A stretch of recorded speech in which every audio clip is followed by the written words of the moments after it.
galima sakyti, antras geriausias, nes paskutiniais kelius metus tai sunkiai gavosi 100 plaukti iš minutės 7, bet dar tik rytas, tai žiūrėsim, kaip bus vakare, bet labai esu patenkinta. Prieš vykdama sakei, kad anksčiau negalvoja labai rimtai apie šitą čempionatą, bet atrodo užkilo tas apetitas, tai tiesiog jautiesi jas formą, tai čia dabar. Dariau didelę pertrauką po olimpiados, tai tikrai sezoną teko pradėti gan vėlai. Tai kažkaip norėjau tuos metus po olimpiados, po Amerikos turėjau tokius laisvesnius, bet neišeina, vis tiek tas yra azartas, noras konkuruoti ir gerai suplaukti.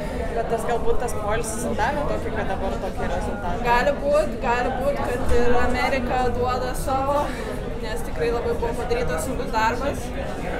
Tai poilsis ir darbas, manau, po jo ateina rezultatas. Sakei, kad nesitikėjai tokio rezultato, tai dabar vakare kelsi didesnį tikslą ar tiesiog pasiklausi save? Niekada negalvoju apie rezultatą, tai tiesiog visada, kai suplaukiu, pasižiūriu, kas gavosi, labiau akcentuoju į jausmą, išsidėstymą ir tą vidinę ramybę tokią. Šitas...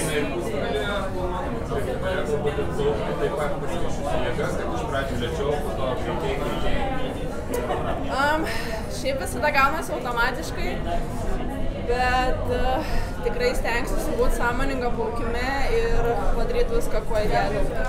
Šitas rezultatas tikrai geras, visai nesenai ir 50 metrų pasigerina asmeninį rezultatą. Ne asmeninį. Bet labai... Bet jau senas buvo asmeninis, dėl to jis įdėkė. Taip, ir ar tai rodo, kad keičia šiek tiek treniruočių strategiją, ar visgi dar 200 tavo prioritetas?